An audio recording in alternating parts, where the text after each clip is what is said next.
Welcome, ladies and gentlemen, here to PEL week number 7. The heat is truly on now as we get things ready to go for our penultimate week here for phase number 2. My name's Kyle Aris. To my left-hand side, Froz and Avenger. Gentlemen, it feels like ages since we were last week, but now we're back. We're going to have 4 more games to come today. What are you thinking? How are you doing, boys? You good?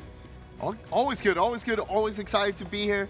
But this week will be super exciting in my opinion because this is the most important week of the whole league itself. It's not the first week, it's not the last week.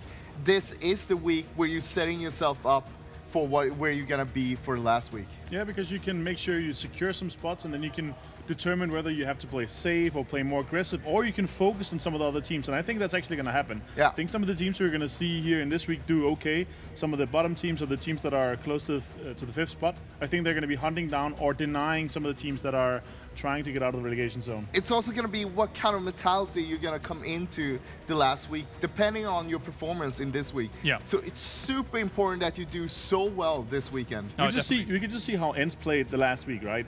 They were so high in confidence. They were just mowing everything down. They had such a good week because their confidence was so high from the last week, and they were kind of realizing, okay, we're actually winning this. Just play carelessly and play like we don't care what happens. Yeah. And in that way, you get a lot more confidence as well. Gives you the comfort. And speaking of kind of our top spot when it comes from ENCE from phase 1, of course, the top spot here so far in phase 2 has almost certainly, hands down, been Navi. And I do want to start with those guys as the first topic here, boys, because for me, in my mind, after seeing them getting podium finish every single week, week after week, sitting at #1 right now, they're an amazing roster. My question to you guys is this the super team of phase 2? We didn't expect it, or are they in a honeymoon period where they've all just come together and that's why they're doing well? What do you think? This is not just a super team for this phase. I feel like this is a team that will be one of the world's best teams in PUBG, and they're showing it to us here and right now. I definitely think their meta and the way they play their strategy is going to fit well into the global meta as well. I think when we come to GLL and we see them play there, I think you're going to see them play extremely well and have a good set of games. What I could be afraid of is that if they don't have a too good of a start, then they're not going to be able to reach back. Yeah. What I think is really sad though is that 38 points difference from G2 does not make it justice to how good Navi has been playing. Only podium finishes compared to G2 that actually had 2 weeks in 7th spot. Of course, they did finish first, second, in the other weeks, but they're doing really, really well as well, of course. Yeah. But it doesn't do justice to how well Navi's been playing and how well they have been able to secure top 3 spots in all 6 weeks. Look, Navi is averaging 1.7 in placement over all the weekends. That means they had 2nd and 1st week, then first, 2nd, 1st. Yeah. That is just It's unbelievable. monumental. It's absolutely insane. And So impressive. I mean, the teams they're up against is so good as well. We have some of the big teams like G2, Liquid, FaZe, that all of people know of. They know that they are the strongest ones. Well, let's take a look at the overall shifts that have happened. You just saw our 9th through 16th, and of course here is our 1 through 8th. One of the big winners from last week, of course, was Winstrike, moving themselves up 3 placements in total, of course. And when we look at how Winstrike was able to play things out, their day #1 of last week was extremely impressive as well, with a first, third. Exactly, but what happened after that? They only had 1 3rd place. That was the only podium placement after the first day. And I mean, they need to keep it up though. If they want to get that 5th spot, if they want to go up above Raise Your Edge and TSM, they got to play better. Well, one thing's for sure, Martin, they've put themselves in striking distance of actually being able to hit Border Patrol, which before last week, we didn't expect that to be the case, right? I knew that was going to be coming.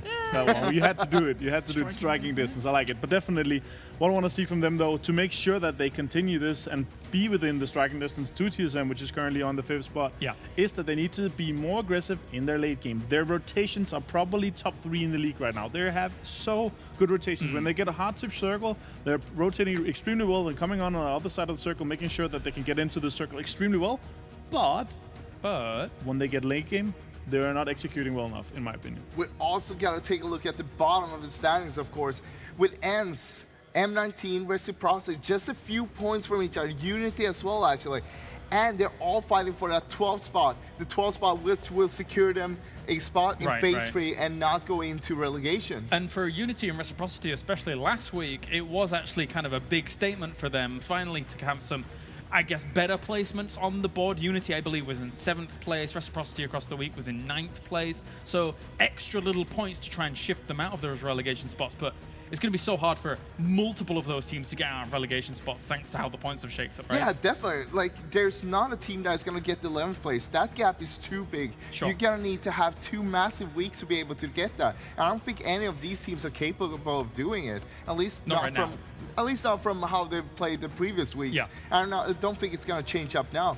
But who's going to get to 12th place? It's going to be a battle because it's only 9 points between M19, ENCE, Reciprocity, and Unity. And there's 15 points between M19 and CrowCrowd, which is an 11th and 12th spot. So that 50 points is going to be so far. So there's only kind of one team that can be fought off, and I think we're going to see a lot of this fighting, and I think we're going to see a lot of third-party pushing, maybe to some questionable zones to make sure that they deny each other those spots, because there's 5 teams right now fighting for that one spot out of the relegation zone because CrowCrowd is so far away. And also, CrowCrowd has been playing pretty decently, pretty averagely. So, I mean, none of the other teams will be catching up if they keep on playing like that either. Yeah, CrowCrowd had a 62-point week last week, and that is being in the mid-pack. If they continue this, there's no chance the other guys are going to fight them down, because I don't think we're going to see a 100-point week from the bottom 5 teams. I mean, you gotta also look at it from the perspective that CrowCrowd, let's say they get 50 points this week, 50 points next week. That's 100 points, right? Sure. And then you have to get the gap, which is another 50 points. Yeah. So that's 150 points you need to accumulate over 2 weeks. Yeah. And not many of these bottom teams are able to do that. 75 points in, average over the next 2 weeks. That's not going to happen. And as I said before, I don't see any of the bottom teams getting like a 90 or 100-point week, and then they can get an average week after that. I don't see that happening. Okay, let's look at the bottom teams though. M19, they had a week with 79 points. Yeah, one. ENCE had one with 70. Yeah. The top one for Reciprocity is 65. Top one for Unity is 62. And their average per week is around 50. Let's shift here for a moment as well, though, because there is another border to definitely consider, and that's TSM's border right now on that 5th place. They've actually lost that position for a moment to Raise Your Edge. Now they've been able to gain it back. My question to you guys is, are they going to keep that spot? Are they going to go to GLL? I think they will be keeping it, but it comes down to how confident will they come into the games today? Will they be able to do anything about it? All right, well, gentlemen, I'll get Avengers' thoughts later on that as well, as we are ready to go into our first game of the day. We're going to be going to Miramar to start things off, and we're all the way deep into game number 73 here for PEL Phase 2. Time to head over to our commentary team to bring us all the action. Once again, it's Pans. It's it's Pansy and it's Sims. Take it away.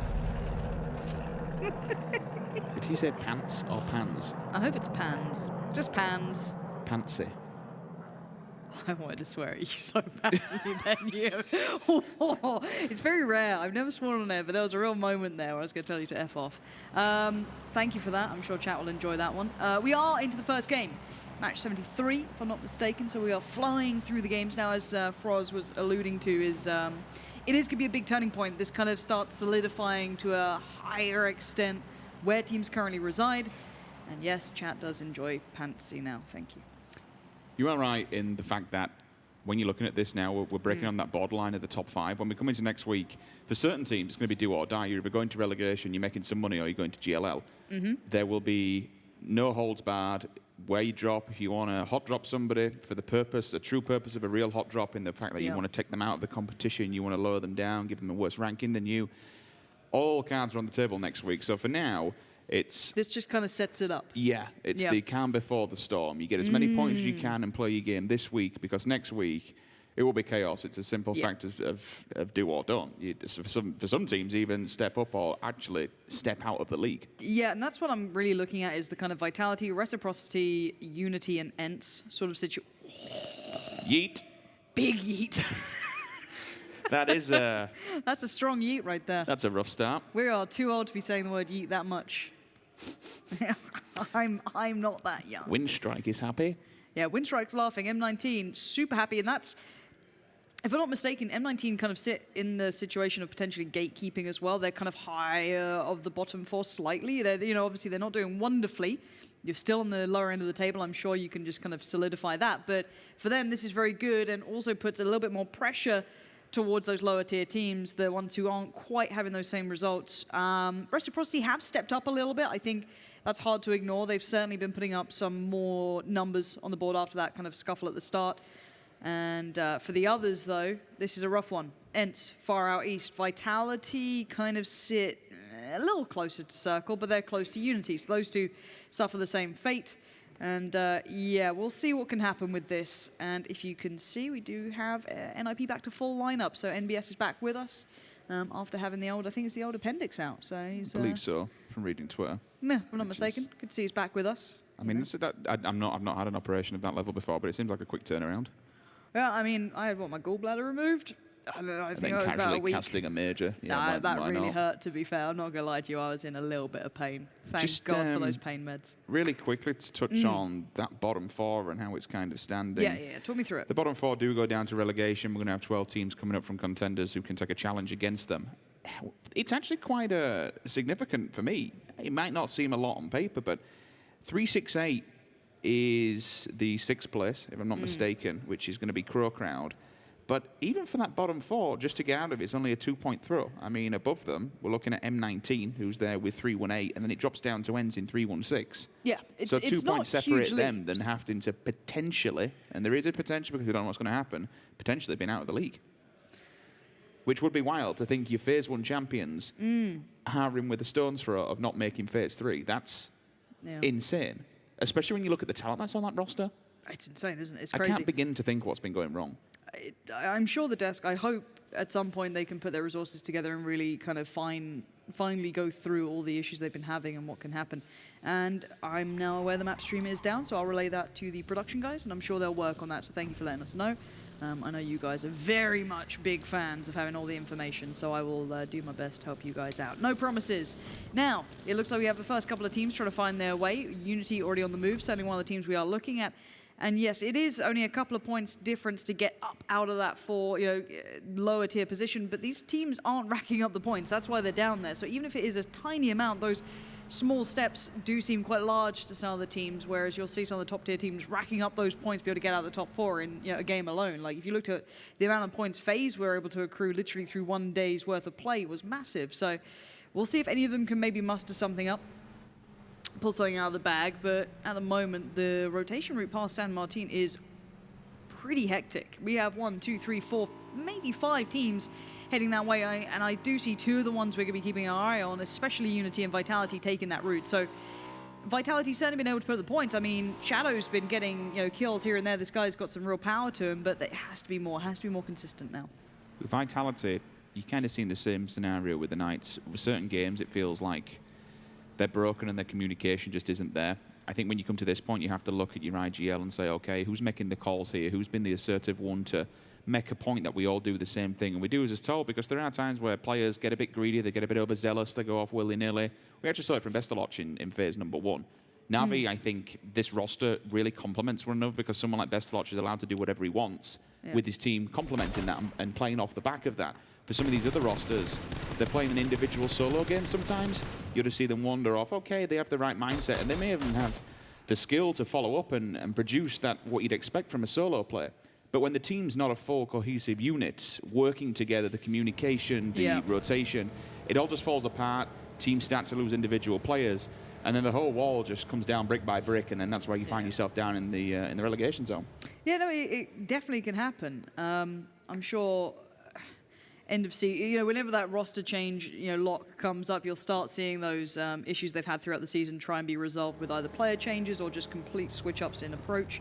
I wonder how it goes. Again, it's a long way off yet. I don't think teams are really considering that sort of stuff. I know that after what we saw from a couple of players in the Kickoff Cup, it would have been cool to have that roster lock open during that time. So if there was, if someone needed to switch out a player and they saw these players playing well against Tier 1 teams, that's where you could do almost poaching style approaches. But that's beyond the point, at least for now. It looks like we have Team Liquid and FaZe very close by to each other, both on the western side of things, slightly further to the south of El Pozo, so they're just going to set themselves up, get the areas they want. I imagine Liquid, they're pretty well geared, to be fair. I see minis, I see M4s, I see decent gear. They're happy and they've got utility. So these guys do need to be on their toes because Mexi does have line of sight down that hill. Safe enough, though. Let's keep on board, keep touching in where Unity, Vitality, Reciprocity, and ENCE are. ENCE, late on the rotations. And stylistically, I doubted it initially, but then G2 proved you can do it. So again, it's one of those where it's not just the style that's changed, because there's teams proving how it can work. The difference to that is that G2 has been firing all cylinders. With someone like Chris at the head of the pack, just send him off, get an initial pick, and then the rest of them just fall on it like a sack of potatoes, to be honest. They all just collapse at one time. And again, this is what I speak about as a bigger picture when it comes down to teamwork. We've been able to coordinate as a roster to form a push like that. And G2 just seems to be making it look rather easy, to be honest. They are doing well, and it's one of their... You got minor... I know Martin spoke about this before, about macro play and your minor things that you like to fix up. G2 is the one team, honestly, between them and Navi, night and day scenario. Like, I think Navi, definitely from Phase 1, is the most improved team in this season so far. But G2, the tiny little issues that they were having and undergoing, the fixes have been absolutely fantastic. They've really got them down to a T. No, they 100% have. I might have to take something back there. I think one of the Liquid players didn't actually have a vest, so I'm wondering if they've had to just leave early or if they chose to go quicker. Which is why maybe they decided to go down low, below. Oh, hold on, Phase. Reciprocity, this is big. That's ENCE picking up a kill on a team who's down in that bottom position with them. That's a nice little, couple of points for Squeaky there. Going to take down Hacksteady and proves a bigger problem for the other team more than anything. Reciprocity losing out on a player early. When they play these late rotations, they're trying to avoid this sort of situation, and they've sadly been caught up right in towards it. So again, Reciprocity and ENCE taking similar rotation routes up towards the north here. It's quite broken as well. Rustam Mars away from ENCE. You've got two players who are at complete polar opposite end for Reciprocity. Scoom's now on his own in the blue. Rustam Mars waiting to set up for that, potentially grabbing another kill.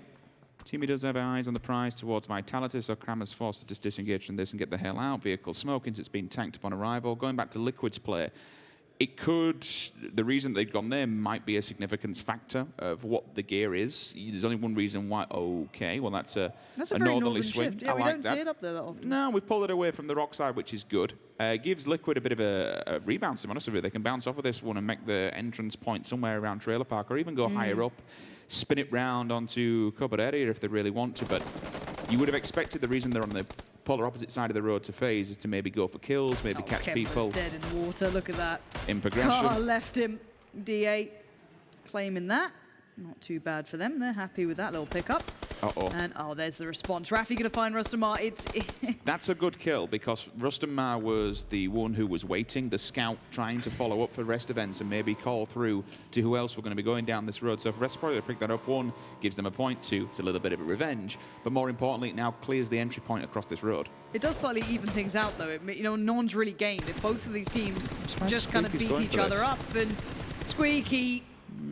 That car's not looking so good. Yeah, he's going to have to pull up on this one. There it goes. And he runs himself. So I think Shiv's going to be able to tag him, or, one of them's going to pick it up. Yeah, Scoom's got it.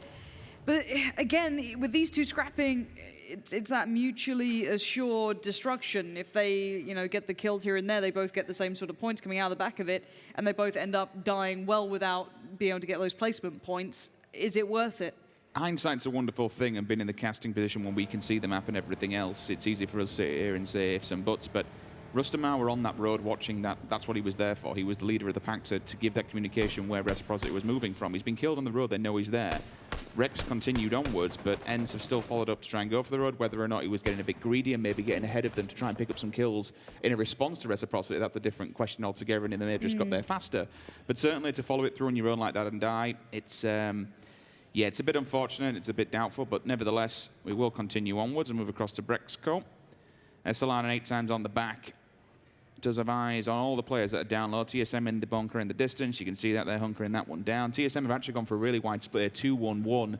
That's a really big amount of ground in the north that TSM are taking control of by their split. Yes, because I'm pretty sure it was Wookie who was up where Jeems currently resides. If hopefully the map stream's back. If it's not, again, I will remind people. But if you can see it now, Jeems is currently sat in the northwest portion of the map. I think it was Wookie who was over there on his own. So he's scouted this entire area, been fully aware that the northern side was pretty absent of players. I think Navi kind of held that northern kind of line across. Now you've got Reciprocity coming around later, and ENCE could have done the same. You could have DA, Raise Your Edge. All these teams could, in theory, slot in on the northern side, but TSM should be aware of that. This could be a very nice rotation for them. I do worry when I see them that split apart, but they have had full info of that northern side, that road that runs around La Copriera. While we're looking at some of these teams, Vitality and the Knights, yes, it's kind of good where they're set up. It's central. we're looking at the different side of Vitality, by the way. They're in a 2-2 split, which is hella dangerous because that's a very wide open split. The rest of them are going to be side in the crater area fields. The only problem is if that circle don't go away, if that circle's cruel to them, Navi have gone for a full edge play. All 4 players just looking down and raining down upon them should that circle go the opposing position. Yeah, these two are slightly further behind. It's the two in front. FaZe and Chris have already pulled up very close towards where FaZe are. It looked like Razor Edge trying to sneak in the circle, trying to just cut in a little early. Poor whereas TSM. DA went further north. TSM will have to cross that road. It's all a that bit ground cover. uncomfortable. Yeah. So they've had all of that. And look, this is the cover Razor Edge are working with. Far from comfortable. Whereas FaZe Clan do have the building. They've got the hillside. Look at Fuzzface. And I think he's got someone with him there. It's Uber. Yeah, looking for more ways to crush in towards this. Razor Edge's rotation seems to have hit a bit of a brick wall. FaZe maybe trying to come in to save the day, but he's getting tagged up as well, and this is just a bit of a clown fiesta. Fast rail. I wonder who messed up there, either run his teammate over or Chris walked into it. But you can see now, the aggression of FaZe is about to show. Fuzzface pulls up the back, he gets the call from ENCE, but look at Uber. He wants to get involved with this, he wants some more line of sight, so he overextends, pulls out the vehicle. And keep an eye on the kill feed. Does force the player away, and now Chris can just be forced to bleed out. It will be a knock, so they'll have to make sure they get... It was a knock from the bike. They have to make sure they confirm that kill once the smoke goes down, otherwise they don't get any points. But again, Uber being over-assertive there at least forces FaZe into a different position now. They can keep control of this one. The next team that might run into FaZe, though, could potentially be Reciprocity. I can see them on the map just coming out of Trailer Park if they do decide to make their entrance into where FaZe Clan's little setup is. They're going to be in all kinds of danger. You do have access to Uber's that balcony. in the middle of the open. I would say that's the one danger, depending if Shiv can get eyes on him trying to fall back from that. There could be a pickup on that. His aggression was great for one, but you can't ignore the fact there'll be other teams here. You're on the slow side of the circle. Teams from the north and south would want to try and get towards that, and that's what Reciprocity have done. Chris is about to bleed out. I don't know if that did get a claim on it. It might just go to the ether at that point, but Reciprocity have been spotted. Mex is well aware of their positioning, and it does seem as though it has gone to the team kill, so it doesn't really matter. No harm, no foul, kind of. Kill stats, FaZe's got a kill there.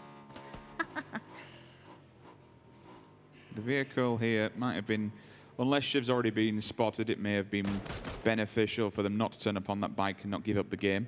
Either way, that noise ringing off from the bike will have warned FaZe Clan. There is a team behind them. I'm seeing a bit of potential shots on the floor here, so someone else knows their presence. I'm very aware of this one. Still might be Raise Your Edge on the side of that hillside, but they've got problems of their own in the form of CrowCrowd, who will be holding them back. G2 have committed. How's TSM doing? Hold on, because they're the ones stuck in the north, right? How is their rotation doing here? Because this might be a bit tricky. 2 of them went up and over just around the roadside to make themselves basically defendable and just keep a bit of cover while they did that and get some traction. Wookiees held back just to keep a tabs on Unity, and I'm fine with that. Been split in this scenario is absolutely fine, just provided, I mean, if you go down, that's okay. It means that no one's going to stab you from the back completely and take out your entire team. So Wookie's been the scout. He is a marksman at the end of the day, so you'd expect him to have some range on the back of his gun. This is big for M19. These hardships, that's 2 back-to-back. We've gone south, and now we go west. This is a huge pickup for M19 as well. That compound is incredibly strong. My issue now, kind of what I spoke about at the start of this game, crater fields. Unity in the position that Navi were, and Navi have just gone further around the circle's edge. If Navi want to get aggressive and want to play aggressive, they could do. They could keep the crater, and both of these teams could just die and just fall on the sword, unfortunately, given the circumstances. We mentioned over Vitality being 2-2 split. This is really bad because now they have 3 teams blocking their entrance point if they do want to regroup, and there's nowhere in that circle. There's no free compounds. There's nowhere to go apart from a rock side. You can build your vehicles and build your hopes, but right now this is getting really sketchy. We've got a fight about to break down in the north. DA have run into TSM. Yeah, Wookie's pushed up on this. They've known they've been here, so I'm surprised he's gone in this isolated. He does have Michael, Gustav, and Rory watching this, but this is a very brave solo play coming out. Let's see if Wookie can commit to this and maybe pick something up. Sixmo's keeping tabs on it. He's off towards the side slightly. Good nade there from Liquid, Wookie. Lauren.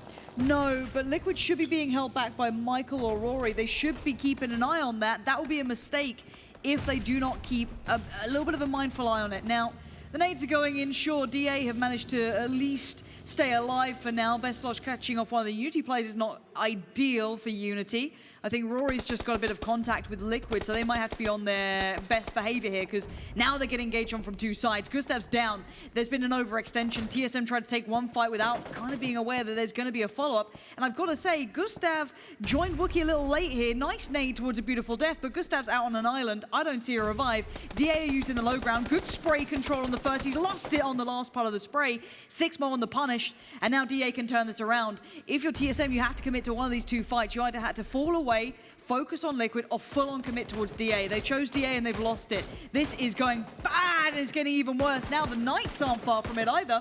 Wanted's just shown up. It's who's going to get these points now. You touched on Michael, and he was keeping eyes on this. There was an overwatch from the opposing side of the road, and he could basically feed all the information, but Liquid struck. They didn't get any kills off of it, but they did enough of an engagement to force Michael out of the fight.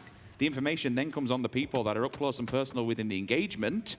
Still holding the back. DA is doing well here. TSM 16th place. That isn't good when you've got Raise Your Edge and Winstrike knocking at the door. James does confirm Michael, so 1 point goes their way. That's the initial engagement that we saw at the start. Still a continuation of Reciprocity versus FaZe. They're holding them down. Only a couple of members, I believe, are still alive for Reciprocity now. We'll move back to James because the Knights have decided to reposition themselves.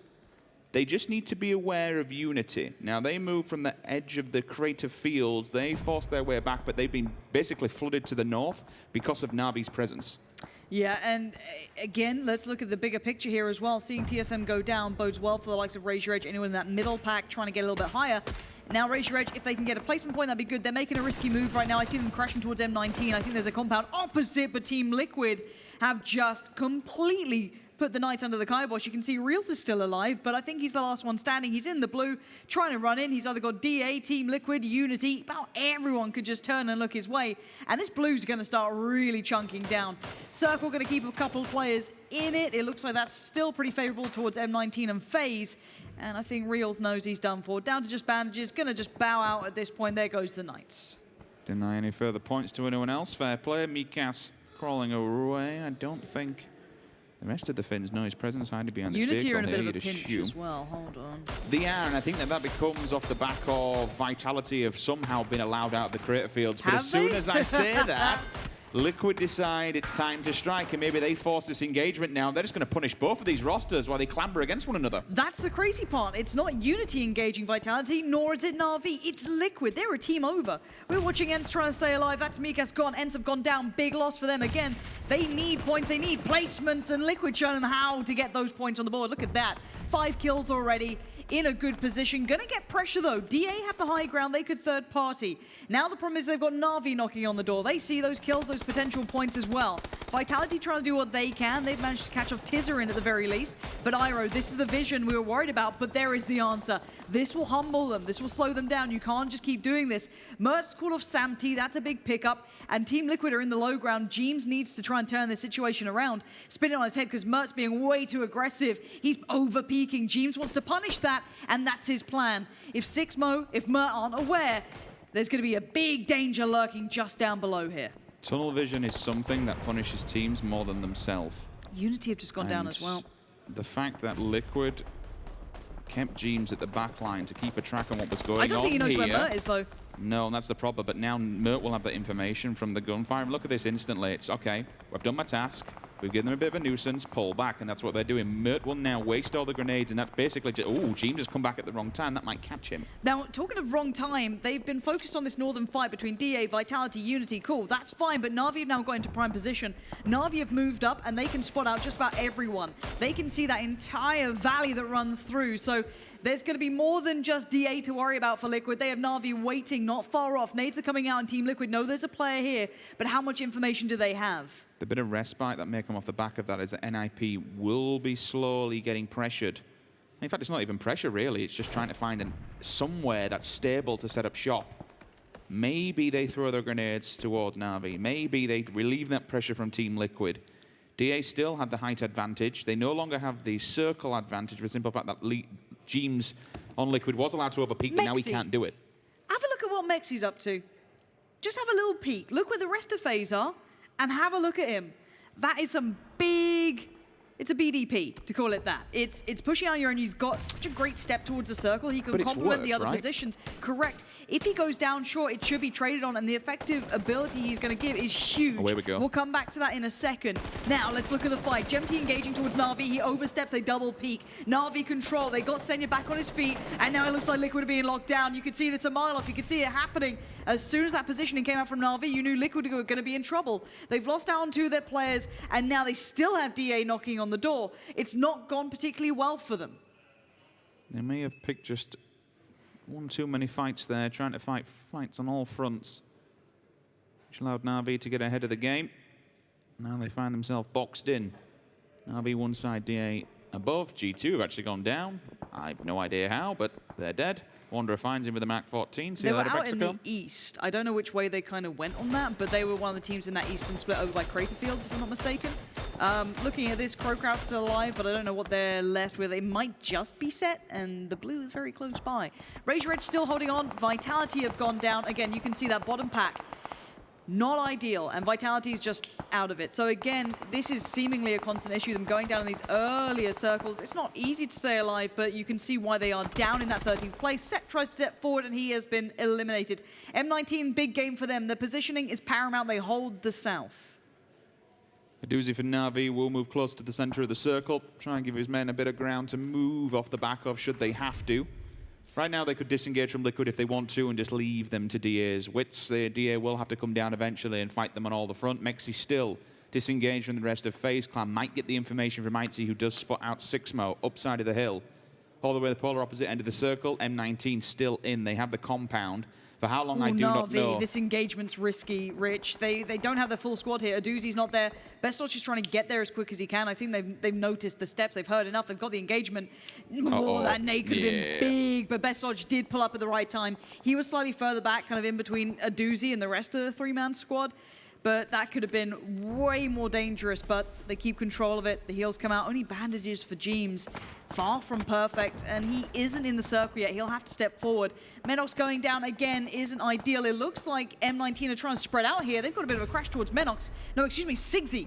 Sigsy's the one in the shack. D-Mash walks in. The prone does not pay off. That's what you get for proning in an FPS game. Yeah, that's the problem. When you lay down with the gun, it's a bit of a struggle to move left and right, because when you do, your gun goes down. It'd have been off on his knees.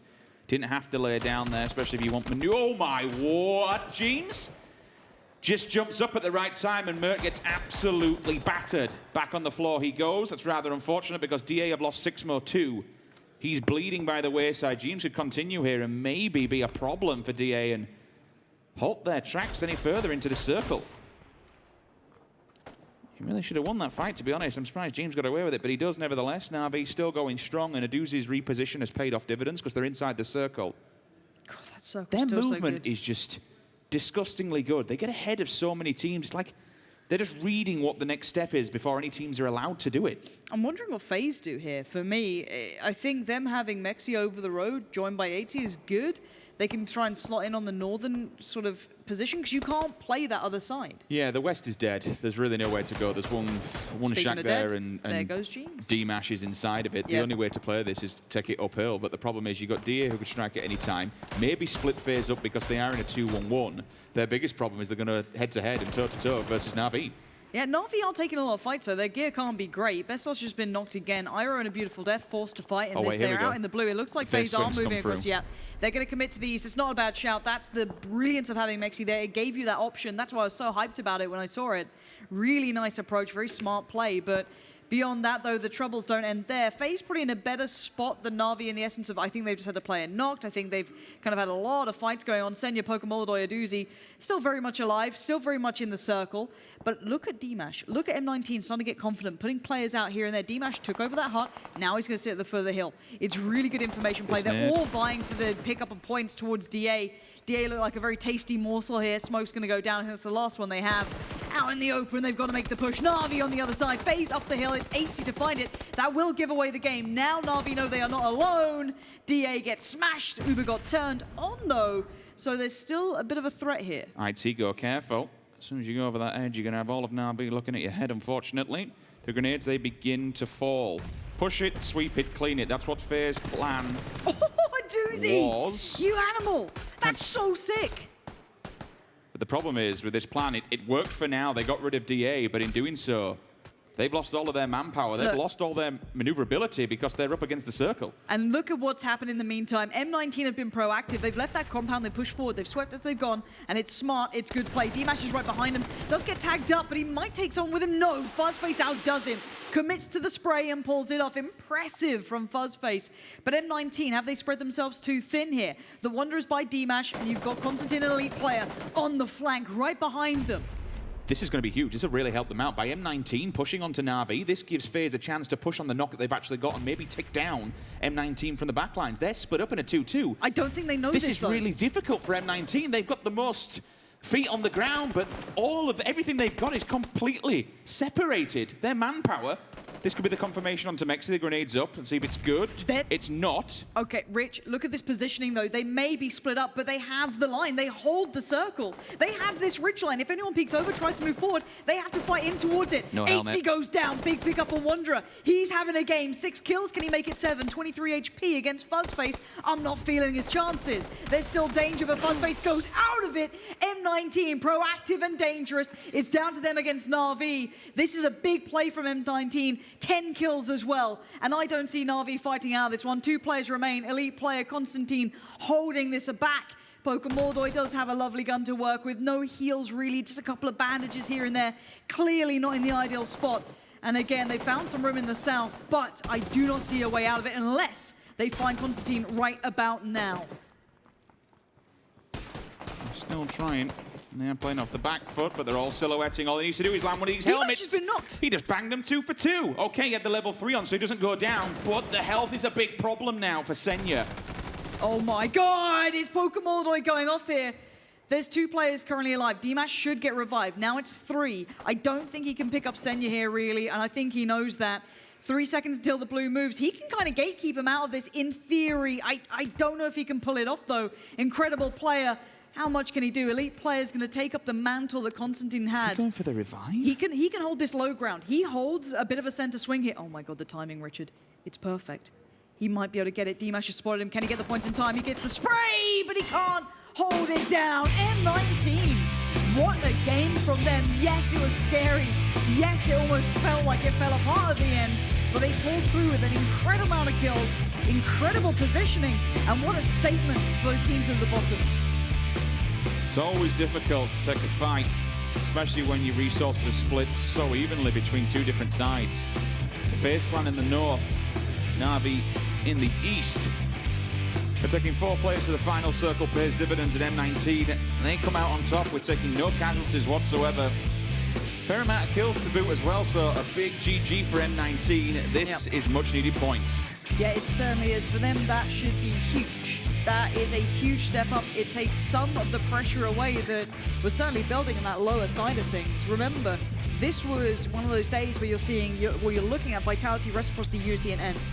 They all went down relatively early. They kind of suffered a bit there. It was not ideal. But then to see M19 say, all right, well, look, you guys have died early. Let's go get that win. I mean, it's going to be a point. All it took was either 1 grenade or 1 headshot from either FaZe or Navi, especially with the nade, just to be able to break what M19 had going for them. They were playing border control on 2 different edges. If they would have managed to smash through that, then all of a sudden you have Navi just rushing them from the opposing side. A good play from FaZe to get from the position they were on the west to take the vehicle, swing it all.